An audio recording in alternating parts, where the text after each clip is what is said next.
One, two, Two, three. three. What's up, What's guys? up?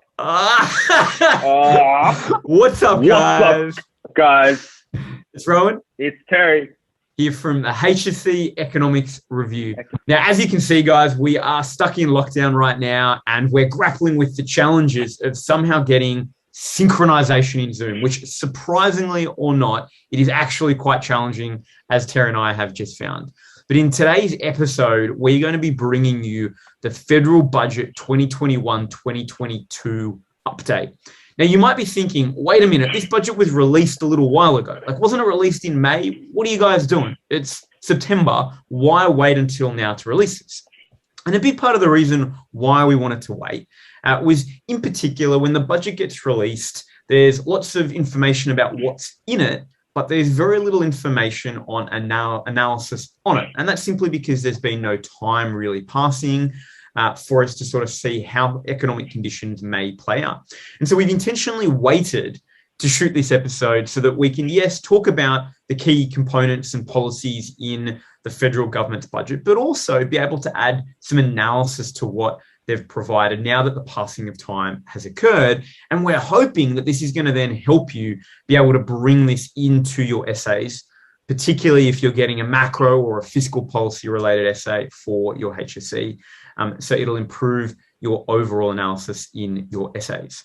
So Terry, diving in for today, I suppose just to kick us off, like what's the budget outcome here for the 2021-2022 budget? So the overall budget outcome is that we are going to have a budget deficit of $106.6 billion, which is equivalent to a 5% GDP deficit.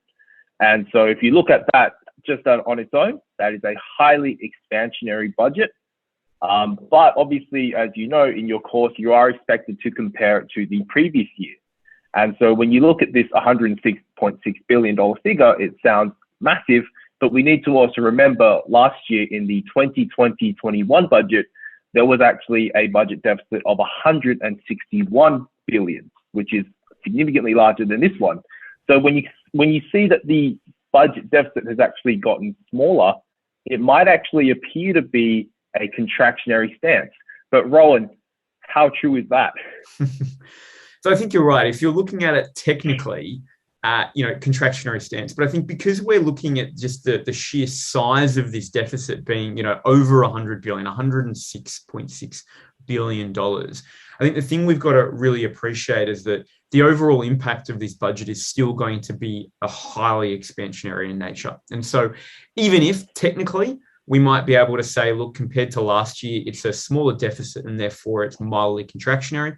Whatever you do, don't frame it and say that that is actually going to be the impact of this budget on economic growth, because given its sheer size, it's fair to say that it's still a highly expansionary budget. Now, Terry, just a question as we start to sort of dive in. Obviously, a budget is set at the start of a year and it's an anticipation of what the government thinks they will spend, right? And really underneath that, there are a lot of assumptions that they make. Now, of course, at the end of the year, we find out whether or not that budget was $106 billion in deficit, or whether or not it was $200 billion, or it was 50, right? So what were some of the key assumptions that the government said at the time in May? And maybe how have these changed since then in terms of their accuracy? Yeah, so as you said at the start, welcome to September. It really isn't that long. It's only been 4 months, but it definitely feels like a completely different world. So back in May, when this budget was rolled out, the assumption was that we would have, to quote the government, an effective vaccine rollout by the end of 2021, no extended state border closures, and a slow growth in international arrivals. Now, I think to be a little bit even on the optimistic side, we are 0 for 3. We have not hit any of these assumptions. And so I think if you were, and as Ron said, to do an essay where you were analyzing or discussing or evaluating this budget, it would be very, very good for the markets to see that you understand first of all, what these assumptions were, and secondly, that we absolutely have not achieved, things have not played out that way, absolutely. Now, I think the one that's arguable, and it's maybe no result of the federal government, is we might get a vaccine rollout done by the end of the year, right? Maybe, okay? Like it's going to be a close call, but I think you're right. I think certainly state border closures, and really one of the big things that the assumptions they also had was that they had no extended lockdowns, right? In terms of maybe there's some snap lockdowns, 3-5 day sort of stuff that was anticipated, but nothing, of course, of the nature that either Sydney or Melbourne certainly are experiencing. So I think, yes, it's fair to be quite critical, I think, of the extent to which this budget is necessarily going to achieve the objectives because of the fact that the underlying assumptions have really not borne out. If we start diving in, Terry, and particularly looking at, let's say, economic growth, what was the budget really forecasting for economic growth, in terms of its intended impact? So they were expecting really, really great things to come out of economic growth. Now that's also partially because when you go through a significant downswing, as we did last year, you do expect to, when you look at the year-on-year numbers, to see a really, really big bounce back. So they were looking at a 4.25% increase for this year, before slowing back down to about 2.5% in 2022-23. Now, to give you a sense of reality right now, in the March quarter, which we currently have data for, we're only at 1.8%. So there is a lot of room to grow. And as we said before, they were assuming that, the vaccines were going to help us get there. That's right. And so I think now, and it's something that we're going to unpack in another episode of HSC Economic Review, which has been what's the impact of Delta on the economy and what's been the sort of more recent government response. But I think we can certainly see that the expectation is that we may enter another recession, 2 quarters of negative growth. There's expectation that maybe June, right, might get impacted, but if not, certainly September and December are looking likely to be negative growth. And so I think definitely the 4.25% is not materializing. I think that's pretty safe to say. Now, just as we dive in, I guess, Terry, what have been some of the key policies that the government had in their budget that were designed to really drive that 4.25% economic growth over the next year? Yeah. So in the government's words, they were really hoping to secure the future and drive this through growth in business and through jobs. So a lot of their policies were centered on helping SMEs and businesses. So for example, they were continuing on with a policy which they've already had for a few years with the temporary full expensing and temporary loss carryback extensions for businesses, basically giving them opportunities to cut their taxes so that they could really go out and invest to get that business confidence going again. They were also going to be dropping the corporate tax rate for small, medium enterprises from 27.5% down to 25%. And then elsewhere in the housing sector, they were going to extend the home builder program, which has actually been quite successful. So they've already had over 120,000 people take on this offer to assist, subsidize some renovations of home building. And that was going to be supporting over $30 billion in residential construction activity. Right. And so I think when we look at some of these, just to sort of highlight, I think one of the really big things the government was banking on here was that they were really wanting to drive a recovery in investment in the economy.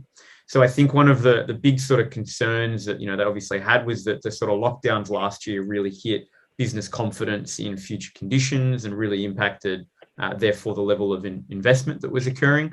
And so I think particularly extending, your temporary full expensing, your loss carrybacks were really designed to try to support that. Now, they've also done some other things that I think were designed to grow the economy. One, of course, was there, again, an extension. And I think that's the sort of theme that we're going to see throughout this budget, is that there wasn't a lot of new things. There's a couple of new things, sure, but there's a lot of extensions where they've said, well, the thing that we did last year, we think that's working pretty well, so we're going to carry it over for another year, or we're going to expand upon it in the hope that it'll continue to do well. And so I think we can see that with their commitment to add an additional $15.2 billion on infrastructure projects over the next decade, which will support an extra 30,000 jobs. That's on top of the 100,000, the existing infrastructure pipeline of projects was already supporting. So you can see that, again, it's an existing policy that they're extending. Now, the good news is it actually makes it a little easier for you if you're trying to get your head around this budget and write about it,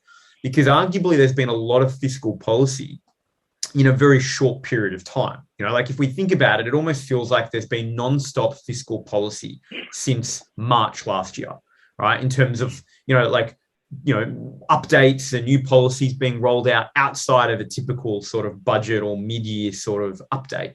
So I think the good thing here is what we're seeing in this budget is a lot of extensions, which make it easier if you're talking about, the COVID sort of period as a whole and the fiscal policy response as a whole.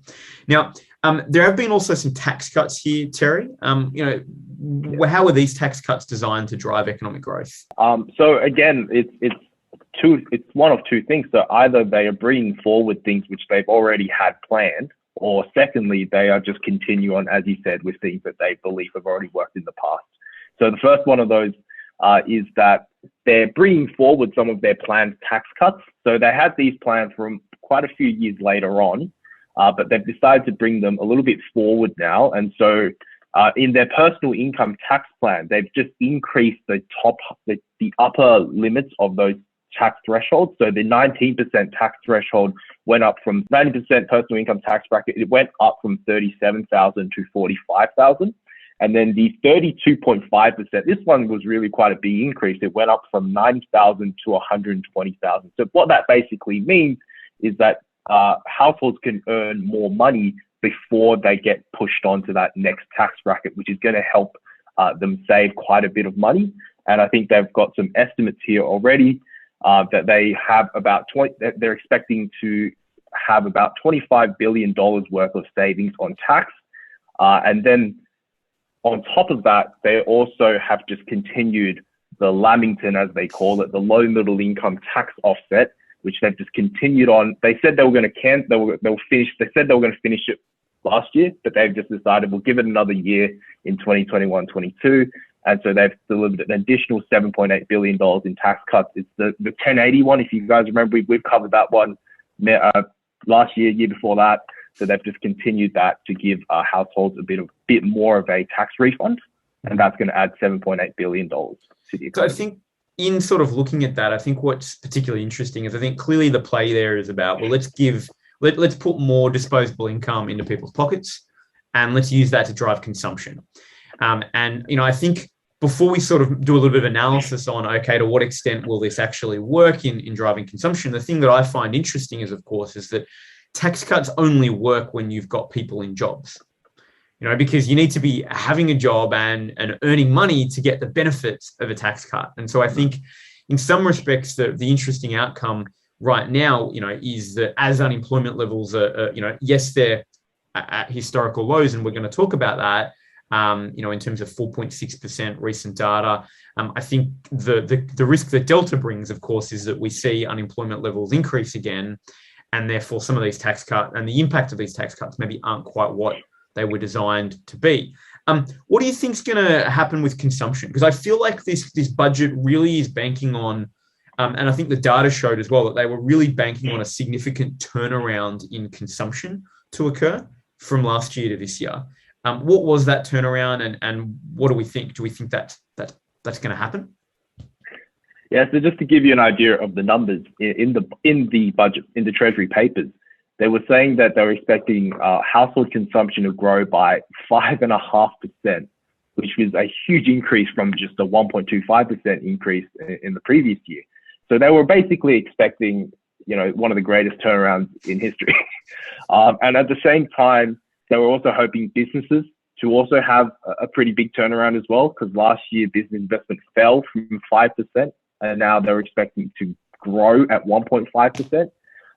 And then, so that was in the budget. And then it's nice now that we've had a few months now to digest it, because now we can see that, well, how is it playing out, 3 months on? So if we look at, for example, August, the Consumer Sentiment Index, which is measured by a bunch of banks, but Westpac is the one that we're looking at here.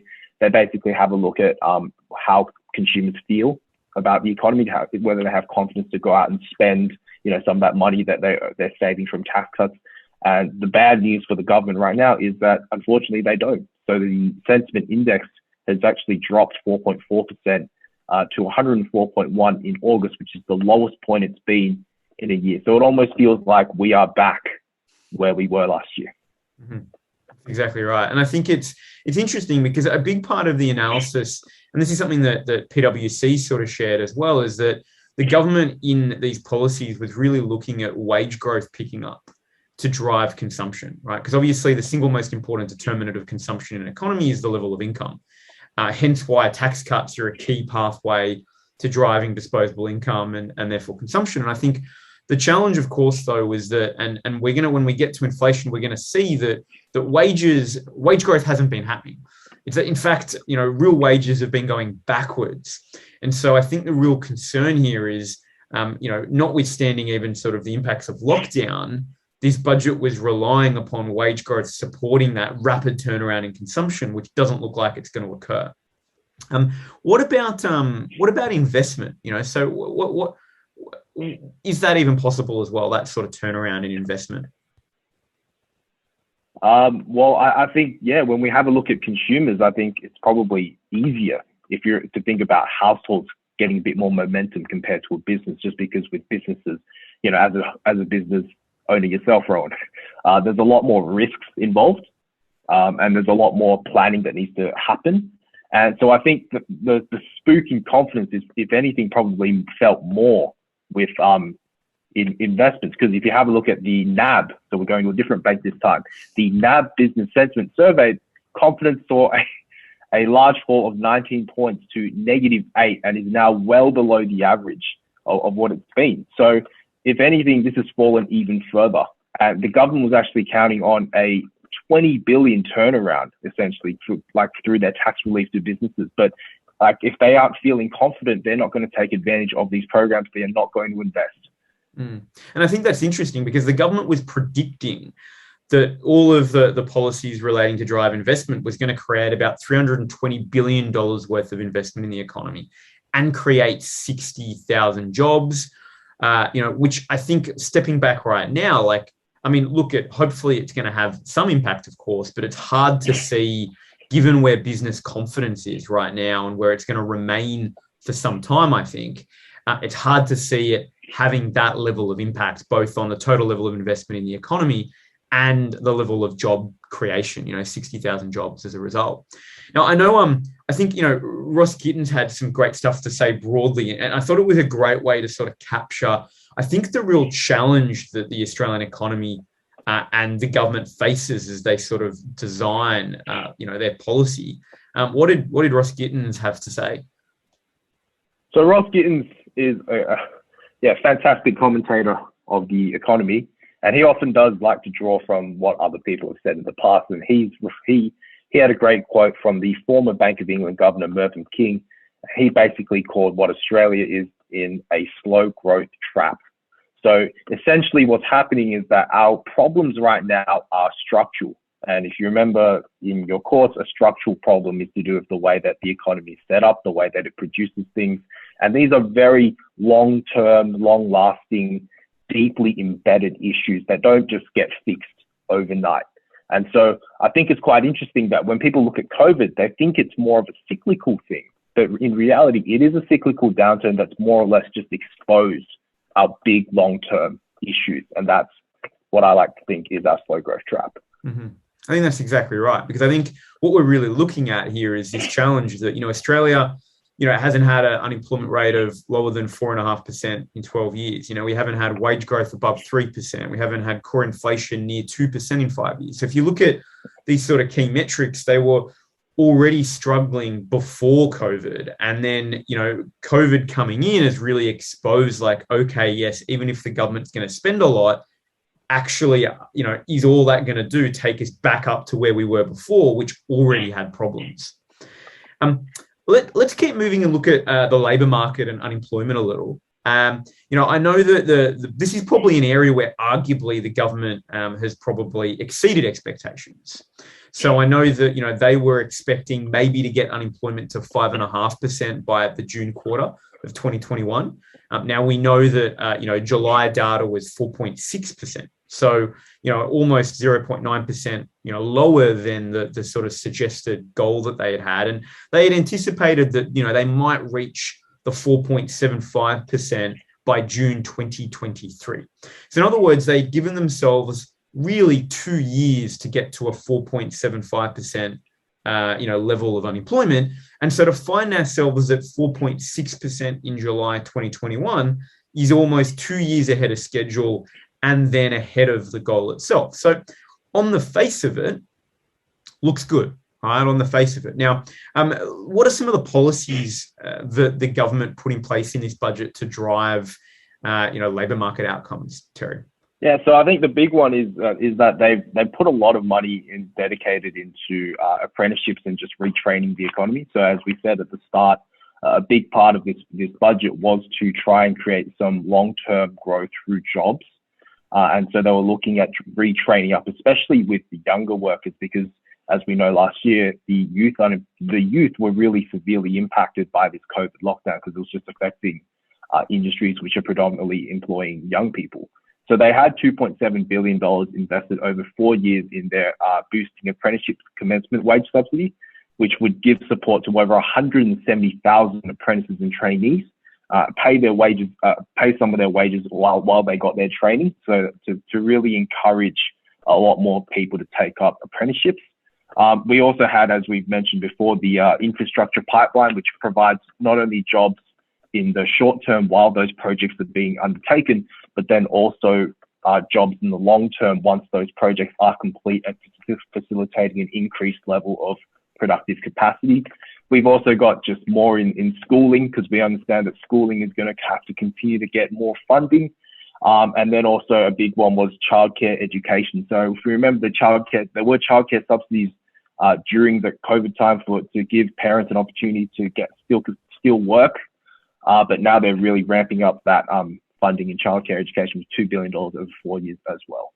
And I think that's a really important insight because if we sort of look at what they're trying to do, I mean, there's a mixture of policies that are generally like aggregate demand, generate derived demand for labor related, right? I mean, the infrastructure is a bit of an example, but also your home builder and, your sort of increased sort of tax cuts to drive consumption are designed for that. But I think if we look here, there's definitely a recognition of, one, there's some structural issues we need to grapple with, particularly with migration and skilled migration being like the door slam shot, due to COVID. So there's been a recognition, okay, we need to better train people in Australia for some of these areas. So we see that definitely in the apprenticeships. But I think we also see that in the Job Trainer Fund, which is going to fund an extra 163,000 places for vocational education for school leavers, youth and unemployed.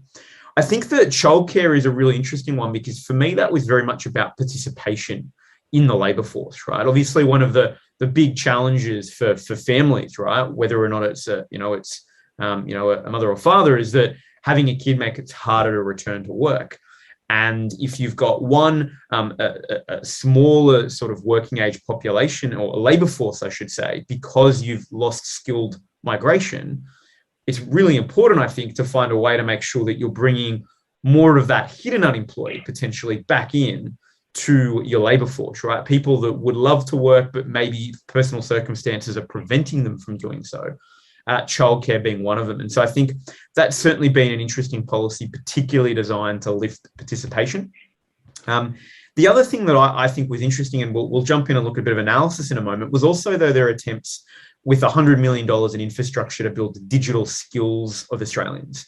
And I think that's very much, again, a response, yes, to COVID in some ways and the digital transition that's occurred. But I think also a bigger recognition, again, of the structural challenges that they're facing.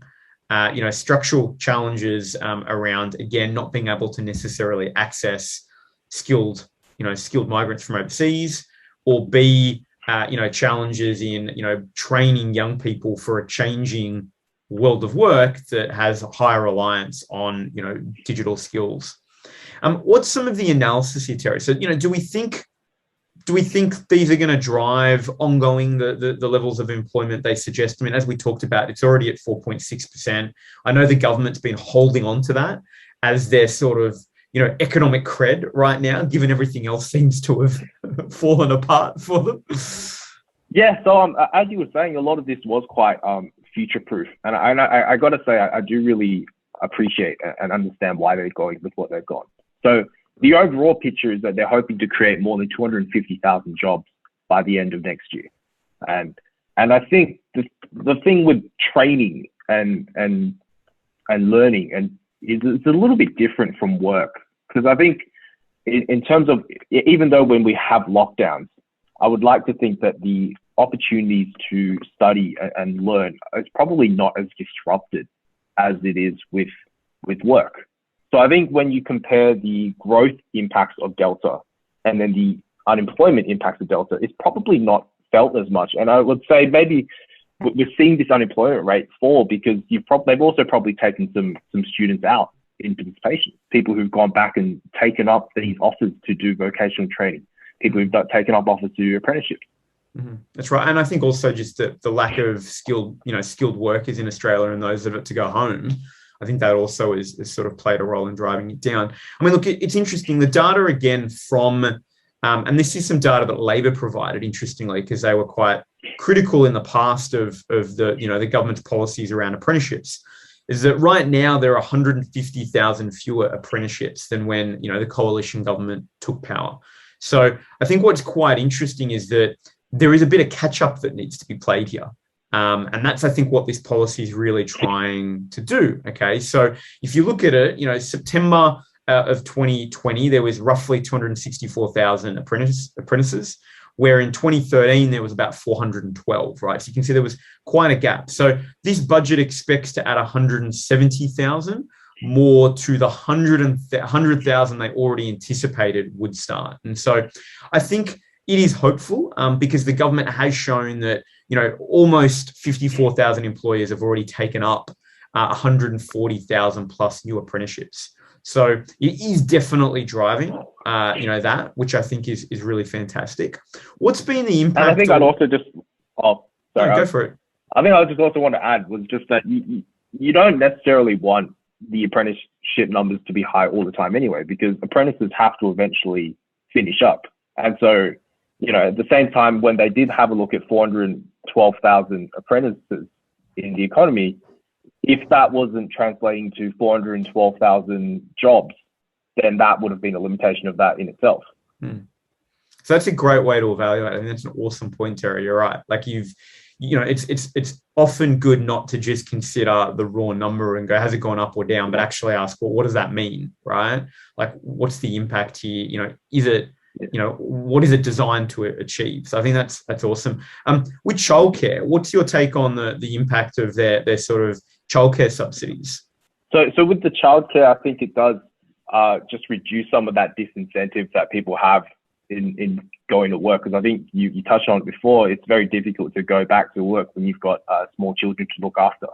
So their prediction is that these childcare changes will add up to 300,000 hours of work per week to the Australian economy, which is around 40,000 individuals working an extra day per week. Now, obviously, because some of these people are probably already employed and they're just going to simply be reducing their rate of underemployment by working more, this isn't necessarily going to show up on your unemployment numbers, but it will definitely, hopefully, reduce some of that underemployment. And so when you look at overall, we should see it then. Sorry to interject, Terry, just as a quick point. Yeah. We should see it then on the underutilization rate, right? We should see overall that fall.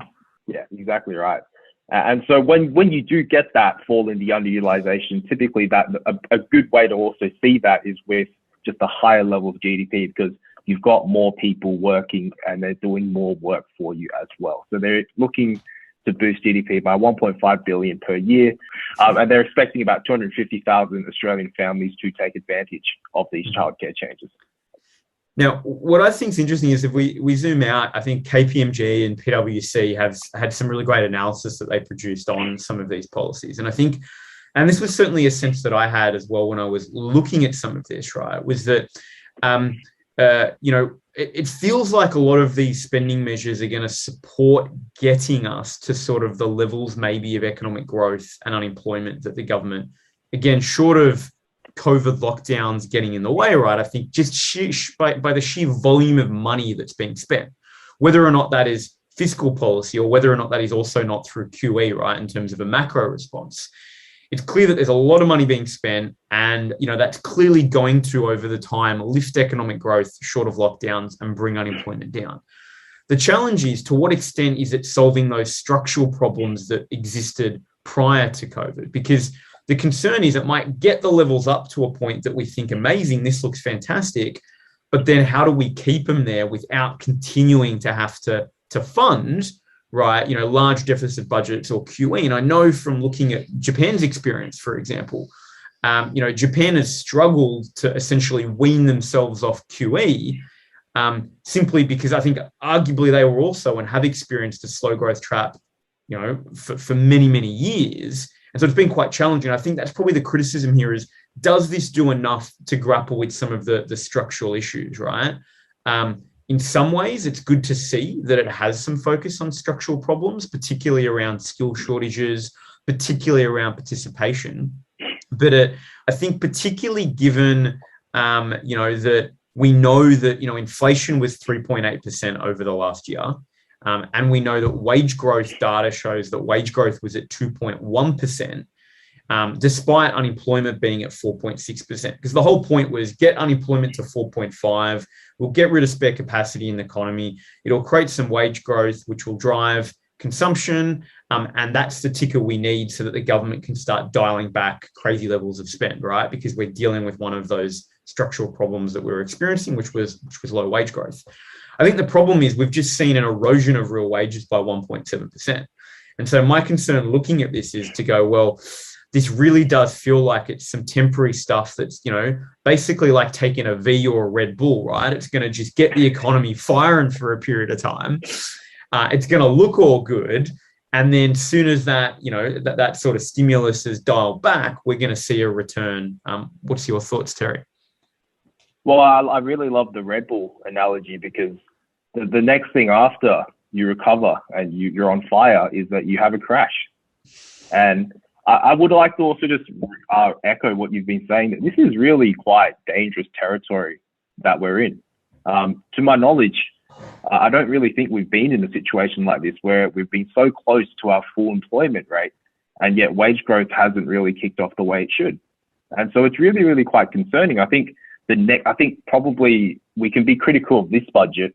I understand the constraints that they were working with, but I think in the next budget, I'd probably love to see even more progress taken towards just lifting productivity, because that in itself has also been in a huge rut, as Roskins would call it, that slow growth trap. And I think that's probably, I would argue, my sort of criticism. And I get that the budget did frame that this was the first step in a two-part approach. And that's why I would also be, you're right, much more critical of next year's budget. Because this budget, the government, to be fair, did frame it as like, look, this is more a cyclical response before we get to the structural.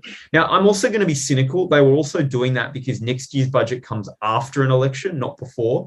And so you don't want to really push structural change through before an election, because there's a lot of negative consequences on unemployment and lobby groups and so forth. So being cynical, I would say it's probably been more an election sort of strategy necessarily that why they haven't. But I think you're 100% right. If you look at when the most sustainable way to drive wage growth in an economy is productivity growth, because wage growth on its own creates inflationary pressure, right? So just having wage growth that's creating cost push actually, really is a double-edged sword, because it erodes real wages. You might get nominal growth, but you don't get real growth in wages. And so the best way to do it is, yes, through productivity growth, because you're pushing out the aggregate supply. And so therefore, you're essentially getting the wage growth without the inflationary pressure, which is driving up increases in real income now and real wages. Now, what's interesting for me is when you look at the data in Australia, and we've sort of moved into inflation, which was our next area of conversation anyway. So this has been a nice segue, I think. When you look at the Australian data, really, most of our productivity growth has come from not from labour productivity growth, actually, but from capital deepening, right? In terms of really adding levels of capital per unit of labor in Australia. And for that to happen, you need, well, one, the government, yes, and the government is making a lot of big investments in infrastructure and the like, which is positive. But alongside that, you actually need strong levels of business investment. And so then this goes and we mentioned that before, right? Yeah. We're in trouble, right? Given really, what we're looking at. So I guess a question, Terry, just to sort of take that, right? It's like, okay, we've got this problem. You're right. We're in a dangerous situation right now where wage growth hasn't really bumped despite, and again, a recession that we're likely to have will push unemployment back up.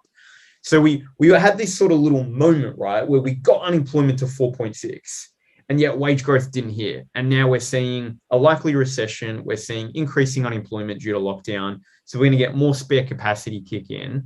That's going to further dent business confidence because, the lockdown is going to make it much harder for businesses to recover. And so there's going to be a lag, right, on increases in investment.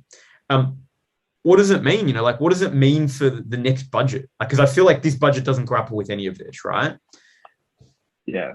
I think the government just got a little too in love with the fact that they were doing pretty well with unemployment. They saw this as an area which they could win some brownie points. And I do love that you brought up the election, that it is an election budget. And so that they thought that possibly, I don't know, I'm just going off a little whim here, not affiliated with any political party, by the way. But they probably saw that this was an opportunity where they could win some public favor with some favorable employment numbers. And it does feel almost in a way that they've kind of put their eggs all in that basket when in reality, this should be a problem which they tackle from multiple different facets, right? You've got to take care of your spare capacity, but you've also got to take care of productivity growth. You've got to take care of wages. You've got to take care of infrastructure, which unfortunately, I just don't see all the pieces really clicking. And that would be what I want to see next year. Yeah. Easier said than done, right? But that's why they're in position. I don't know how to do it, but that's why they're in position that they are in. That's right. Right. But I think this is or am I being a little naive here? I don't know. But I think this is great from an analysis point of view, right? So if you're watching this and you're thinking, okay, how do I take this and sort of make some sense of it for an essay? I think the point here is what you'd be really wanting to highlight is that, yes, the budget's, it's maybe pulling a couple of levers, but what's really concerning is we've got these underlying structural problems that aren't really being dealt with, and the cracks are already appearing, right? And we're seeing that, right, particularly with the fact that wage growth, yes, didn't really move the needle, but inflationary pressures certainly did. Real wages going backwards, but productivity growth is a problem. Yet there has been no investment because of that, necessarily in the structural change required because of an election. So I think that would just be some of the themes that you could drop in. And, again, you want to be judicious in, like where you're sort of raising them and how much depth you go into. But I think there's some really good areas that you could sort of highlight in looking at this. Now, I want to dive in and look at income distribution, because I think if there's been one area the government has ironically, in some respects, given their focus on unemployment, copped perhaps a fair bit of criticism around, has been around their approach on income distribution and living standards. So I suppose just to sort of kick us off here, I guess, what's been the trend with our Gini coefficients for both income and wealth over the last, 20 years or so? Yeah, so a couple of things, just a reminder about Gini coefficient is that it's a number basically between 0 and 1, measuring the level of inequality in an economy. And that you need to just remember that there is, as Rowan touched on earlier, there is a Gini coefficient for income, and then there's a Gini coefficient for wealth. So one of the things I see as a teacher all the time is that students will often just write Gini coefficient, but they don't specify which one it is. And so it's very important that you do, because they do tend to move in a similar direction. They are two different things. And if anything, the differences have actually started to really kind of, I did say they move in the same direction, but they've started to kind of diverge a little bit. So if we have a look at the data, if you go back just to the 1999, they were actually quite similar to each other, although they weren't far apart, but the direction that they were going was quite similar. But then we've seen a little bit of an acceleration in terms of wealth. Now, wealth will always be more unequal than inequality, simply because wealth is accumulated income and earnings over time. And so the inequality you'd expect would tend to get worse and worse over time. But it is still quite frustrating to see. And so if we have a look at just some Gini numbers, with income inequality, we've so far got it at around 0.33. It hasn't really increased much from 1999, so it's only gone up from 0.3 to 0.33. But when we look at something like wealth, it has told a very, very different story. So even if you just go from 2003 to 2009, it went from 0.57 to 0.62, which is an increase of 0.05. Had a bit of a dip to 0.59 during the GFC, but since then it's just gone strength to strength. And now in our most recent data, because it does take a few years to get wealth and income data, for the most recent data we have in 2017, it's back at 0.62 again. That's right. And so we can see, and I think that's the important point here for, I think, students, for you to be aware of, right, is the fact that if you group the Gini and income and wealth together, right, you're actually, you're making a considerable mistake in the fact that our income distribution and our wealth distribution look very, very different. So, our income distribution, broadly is, okay, like it can improve, I think, and that's some of the things we're going to clearly unpack as part of our analysis. But, we sit often around OECD average. Depending on the year you look at, we're a little bit below, we're a little bit above average, but we're often pretty close. Our wealth distribution, unfortunately, though, is something that is going the wrong way. It's growing, and that's certainly something for concern. So let's dive in. And now that we've sort of set a little bit of that scene, Terry, what are some of the key policies that the government is implemented, in efforts to impact income distribution and wealth distribution? So I might just start with wealth first, Rowan, because I think I've got more to say on wealth. And I think most people who are watching this video will be well aware that the biggest driver of wealth inequality that's been covered in the media excessively has been home ownership and home prices. And so the government has come out with a couple of strategies to try and get first home buyers into the market. But what I don't like about these policies is that it probably will make the issue worse. And the reason why I say this is for two reasons. The first reason, so with this first home super saver scheme, essentially it allows people, households who've contributed voluntarily to their super funds, to take out up to $50,000 from their superannuation accounts to then go and purchase property with. Now, that used to be $30,000, but they've increased it by another $20,000, which is a fairly sizable chunk of money.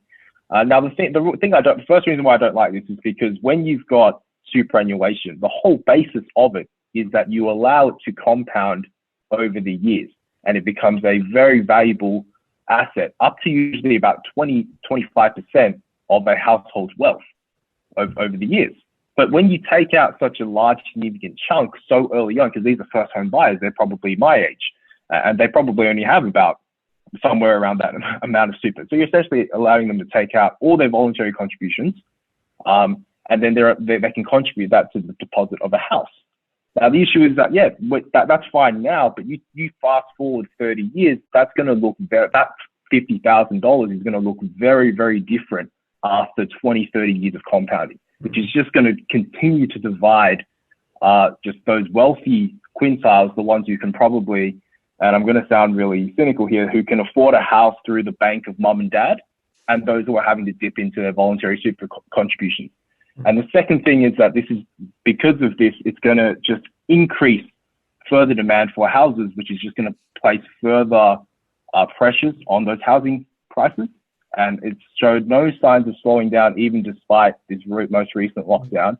Those are going to continue to go up and just make those who have houses get even richer, whilst those who do not have houses fall behind. I think that's an awesome point. I mean, it's not a great outcome, but I think it's an awesome insight.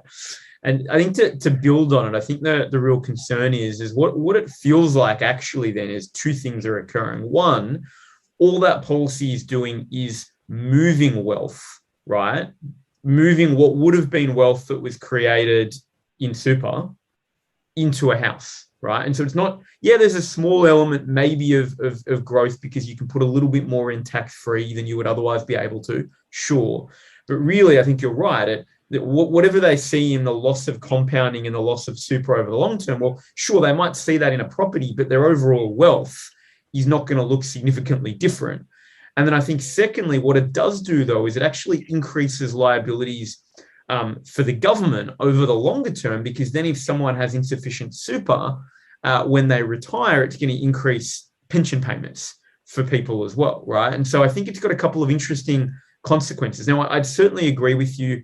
I think the data shows, from first homeowner buyer grants and the like as well, that generally when you give, a segment of the population a grant to go and buy property, because a whole segment have that extra 25, 50 grand, whatever it is, all it does is just increase the amount of money that people can use to bid on property values, and it drives property value growth. So I know, I think PwC had some pretty cutting analysis here, which I thought was great around the government's attempts, because there was another policy they had, which was like a new home and a family home policy, which was also designed at trying to enable first homeowners to buy a property with a deposit as little as 5%.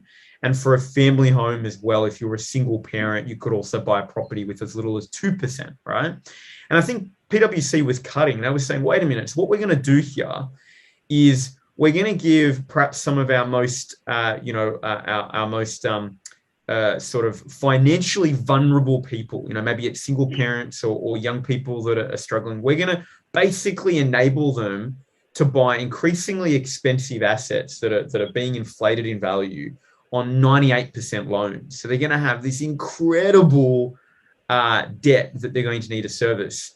Like, how does that make any sense?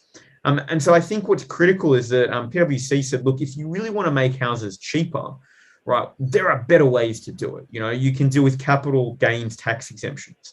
But wait a minute, that involves some more structural change and is politically dangerous. We're not going to do that before an election. You could instead actually invest in social housing and public housing and increase rent assistance, which was certainly, I think, a big part of the push. And I think the challenge is that didn't happen despite the fact that there's nearly 100,000 strong waiting list for home care packages. And so I think, real criticism, I think, on the impact that this will have, particularly around wealth. What else is going on, though? Because I think there's some of the housing related. In saying that, I think there's one particular thing that's probably really great from a wealth perspective that the government has implemented here, and that's to do with the superannuation changes. Yeah, no, before we get to that, I just wanted to just tack on to what you were saying about public housing, is that the Labor government has actually been quite clever here, and that they've actually made a big point in their election push for next year, that they will potentially be building a lot more public housing. And you're absolutely right, Rowan. Like, this is just it's just the analogy I had, because I know you had your Red Bull analogy, but I just wanted to make an analogy here, is that it almost feels like potential first home buyers are being told that you can have your cake, but you can't eat it too. You can have your house, but you can't afford to live in it. Yeah, if that makes sense. No, it does. So yeah, you're right. Just go back to your point about superannuation. I think it's been great that they've been able to finally get what's been put off for many years now, the increase in the superannuation guarantee. So it's gone recently up in July to 10%, which is now just going to provide even more funds for especially the more vulnerable workers, as well as they've reduced the cap. So there's no longer any arbitrary number in your income that you have to meet before you get superannuation, which will really assist a lot of people there. And I think there's some important points there, because actually recent data shows that while super is generally a strong contributor to improving income distribution, actually over recent years, it's exacerbated the Gini coefficient for wealth distribution, which doesn't make sense, right? But it's partly because of just the sort of concessions that are made available for people to put money into super. And if you're obviously employed and earning more money, you're also then going to be receiving more superannuation, because you're not needing to meet a minimum threshold of $450 a month. So I think definitely the removal of the threshold is a really good step, particularly for younger people, because it means that they get super earlier, which, as you said, Terry, leads to longer compounding over time. I think the other point that I would just share here, and I think it's worth looking at the intersection between some of these policies. So clearly super is great for supporting wealth distribution as a policy. And I think, it's probably the real positive at the moment of the government's attempts around wealth. I think it's interesting, though, how it dovetails, though, with low wage growth. Because one of the things that super does and the changes to super is generally because there are additional, like you have whatever it is that, you're earning, and then super is paid on top by an employer. The challenge is that I actually think it's one of the reasons, as the super rate's going up and the thresholds there, that is going to play into the minds of a lot of businesses around wage growth. And I know that there were some articles that came out where actually what employers were doing, where they were saying, well, actually, they had framed, their packages and so forth with employees in particular ways, so that actually, they were just simply, either saying, look, you're getting the super, but because it's a super plus salary package, your actual take-home income is less, right? Because, the rest of it's going into super. Or on the flip side, they're just saying, well, look, you're getting increases in super, so we don't have the budget for wage growth, right? And so I think it's just interesting to see how, and I guess that's why you do need to look at things holistically, because different policies are going to impact on different things. And I just wonder, again, we'll see how that plays out, but I just wonder how that will, particularly as well, then given, layering on sort of lockdowns and what that's also going to do to business confidence. Let's talk briefly about some of the policies now, though, that relate to income. And we've talked about them briefly before already in terms of the tax cuts. So we don't need to go through the details again on necessarily what those changes are to the personal income tax plan, because I know you did a great job of highlighting it before. But I think maybe let's talk about what's the likely impact for those, particularly for income distribution. Yeah, so I think this has been cooking for some time, because this is stage 2 of their 3 stages of tax cuts. So they've already been doing this for some time. It's just a matter of now just making it even more evident. So they are making the tax system less progressive with these increases to thresholds. And there's a couple of really clear reasons why. So first of all, this doesn't benefit those who don't earn enough income to pay tax at all, because it doesn't matter what you change with those thresholds, they're not going to see any benefit from it. So it's going to leave those who are on very low incomes below 18,200 really, really feeling left behind. And at the same time, as they increase those brackets from 90,000 to 120,000, that's not a small amount of income. I would argue that you're on the upper end. Well, actually, no, I would use statistics and say that you're on the upper end of the middle. So it's really benefiting a lot of those people who don't necessarily need to be getting as much of a benefit from a income equality perspective. Mm-hmm. And I think there's some interesting analysis here. And I think, and again, when you're looking at this, and the good thing is, Terry's, you're 100% on the money. Like, this has been a plan that has been, announced a number of years ago. So the good thing about it is there's actually a lot of great analysis on the intended impact of this. Yes, the government's brought it forward a year, but there's good analysis. And so I think, the National Centre for Social and Economic Modelling, which is based out of the University of Canberra, which is slightly left-leaning. And I think it's worth, when you start looking at any commentator, getting a sense of like, okay, where might they sit politically and economically, because that will drive the perspective they have. And so these guys, they say, well, look, it's going to widen the gap, as Terry highlighted, because, the benefit is, only going to those that are already earning. And I think you can see that by some of their analysis, which says that, well, look, the budget's effect on the poverty rate, the proportion of households living on less than 50% of median income, is to reduce it by 0.2 percentage points by 24-25. So it's a fairly small reduction. Now, I think the government would argue, well, yes, exactly. We're not worsening it. It's actually improving it a little bit. And I think that's probably the criticism here, is that perhaps it doesn't worsen income distribution, but we have said that, look, income distribution, has been marginally getting a little worse, okay, over the last 20 years. And so it certainly doesn't worsen it, but I think clearly what's evident here is that it arguably doesn't improve it, right? Now, another left-leaning think tank from the Australian Institute, they said that, look, 34% of the benefit goes to the top 10% of taxpayers, right? And more than half goes to the top 20%, while only 3% of the benefit goes to the bottom 20% of earners, which is why we would be arguing that these changes make it, the tax system a little less progressive. I wouldn't necessarily say they make it, they don't make it regressive, but I think they certainly dial back how progressive the tax system may be. Now, overall, the government claims that, the top 20% of taxpayers are still paying the bulk of tax, right? They're paying 60.6% of income tax now, and it'll only fall to 59.5%. Now, I think what is interesting is I think the conflict here, Terry, for me, between objectives. Because why, given that this doesn't really move the needle on income distribution, why is the government implementing tax cuts? What's the rationale here? I think it just goes back to all the things we were talking about before, that they are looking to support employment growth. They're looking to support business investment. They're looking to support consumer confidence. And that wouldn't happen unless we take this step just by giving more disposable income to households. The other thing I just want to go back on real quickly is just, I'm very conscious of what they've used here with the 50% of median income mark. If you took 50% of mean income, it would look a lot different.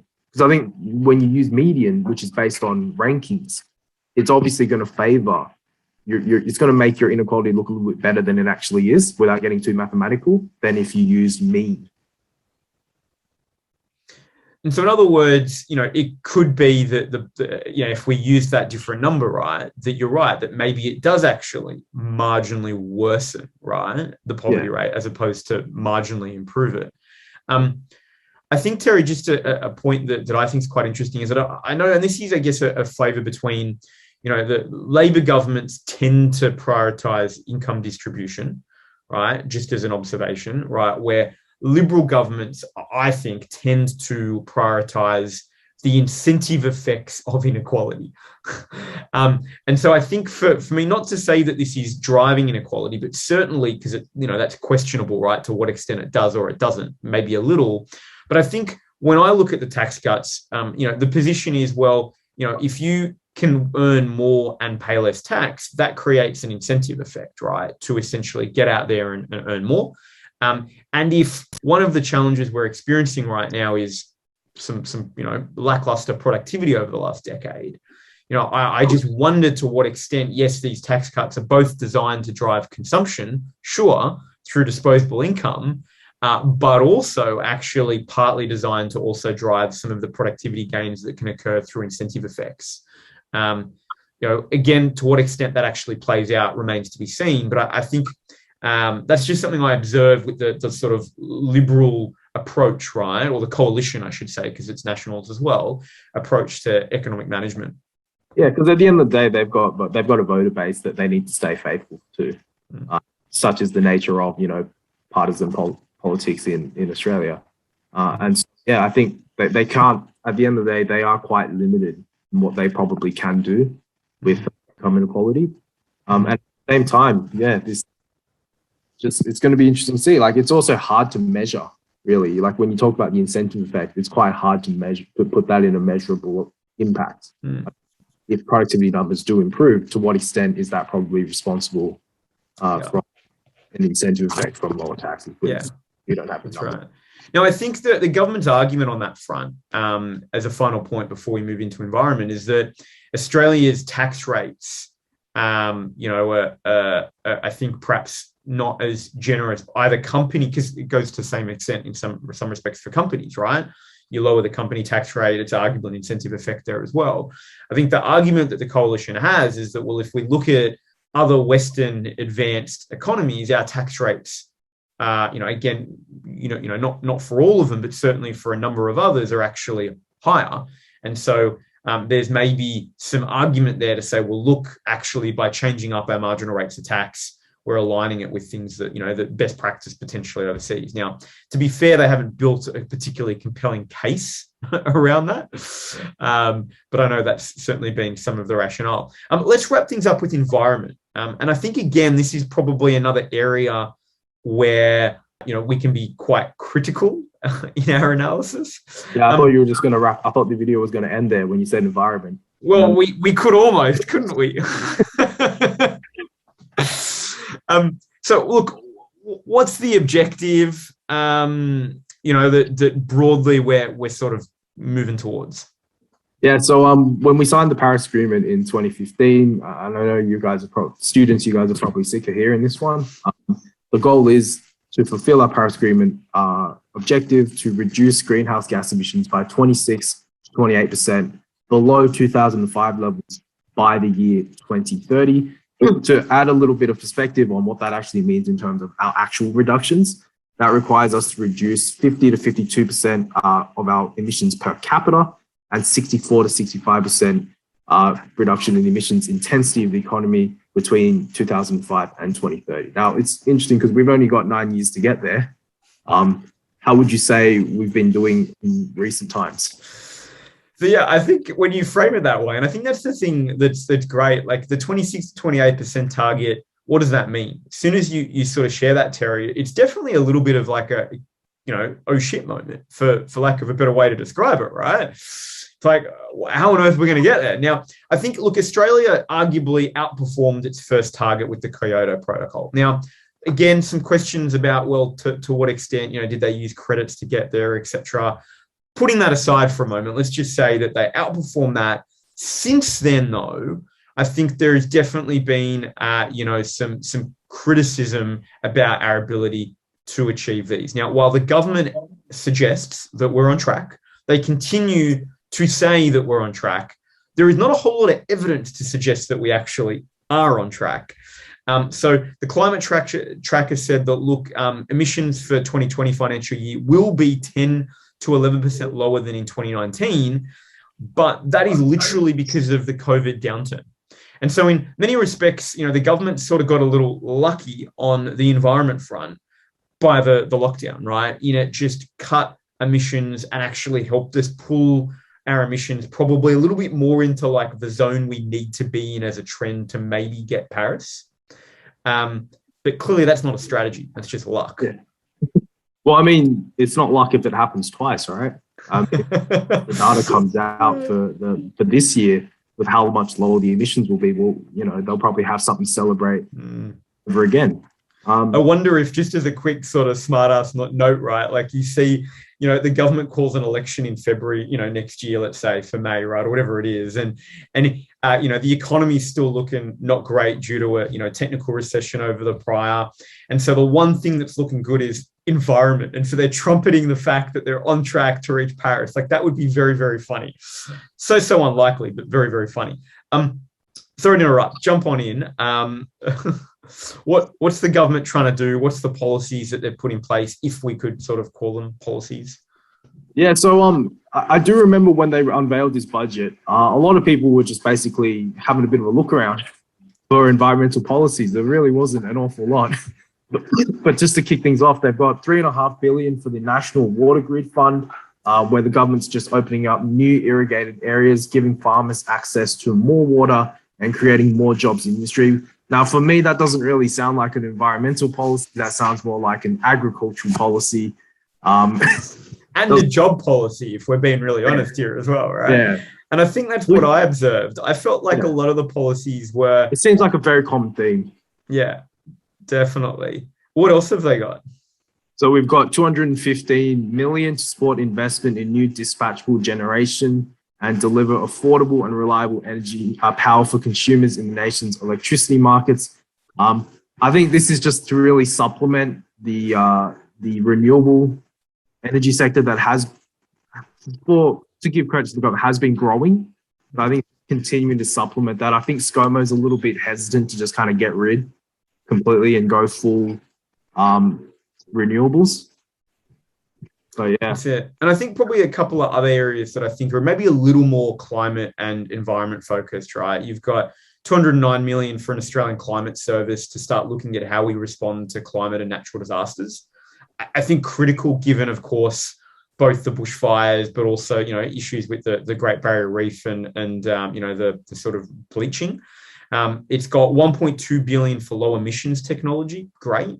And then they've got $11 million for recycling capabilities. Now, that builds on $190 million recycling modernization fund. Once again, though, that was really a policy that came as a result of forced necessity when China refused to start taking our rubbish and our recycling, and we needed to find a way to process it onshore.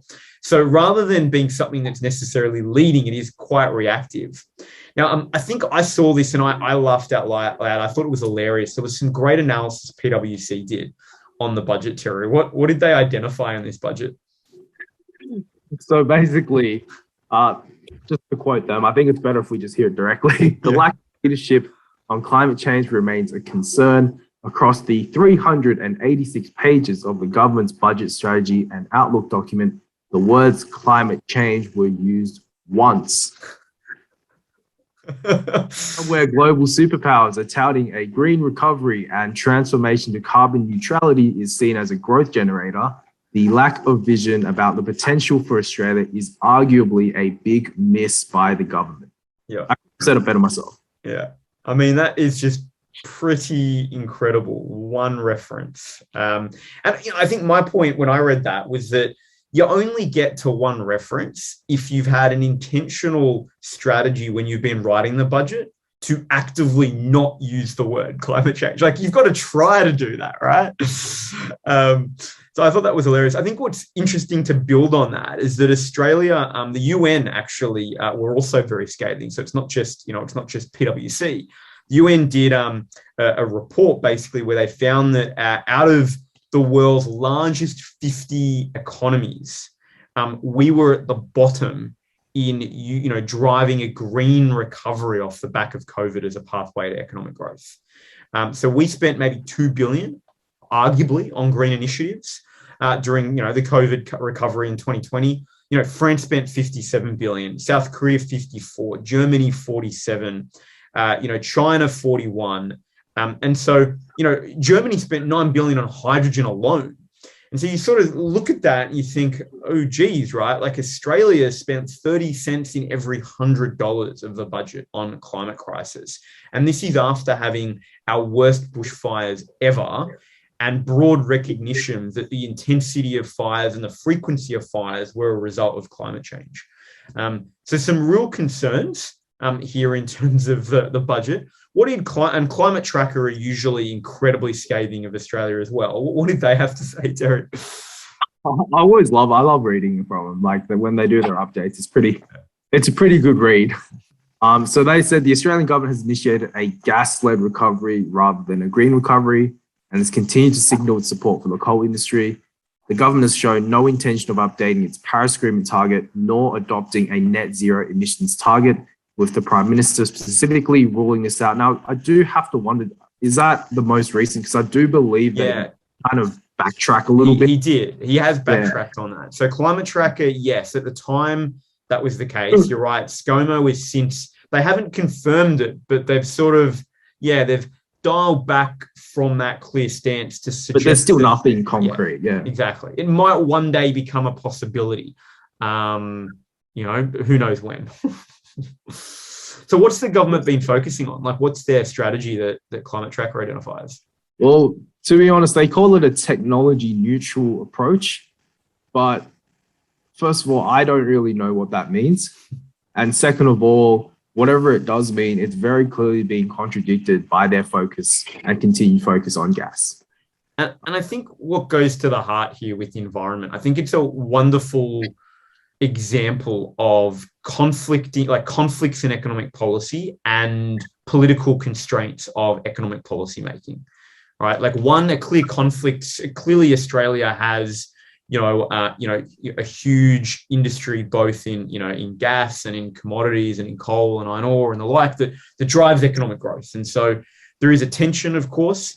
That tension between driving, environmentally sustainable development and the impact it has on economic growth in the short term, particularly when you're needing economic growth recovery due to a recession. I think the second element, though, is that, there are strong lobby groups in Australia for these areas. And so you can also see, and lobby groups that support, in most cases, coalition governments. And so you can also see how, the political constraints are really playing, I think, quite a considerable role here in driving pretty lackluster environmental policy. Yeah, no, I totally agree. Like, even after all the the protesting, the debates that we've had, it's very clear that there's just so many other external forces at play here that, you know, I'd have to give the government the benefit of doubt that they can't willfully, you know, be this ignorant. There has to be something telling them that we shouldn't be doing, that they don't want to do this. Yeah, that's it. I agree.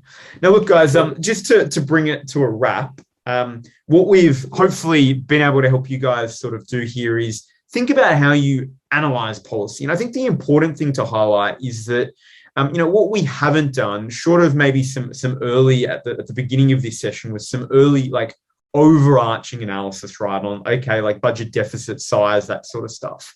The level of analysis you ideally need to be bringing is analysis specific to particular policies that are maybe key driving policies for an economic issue.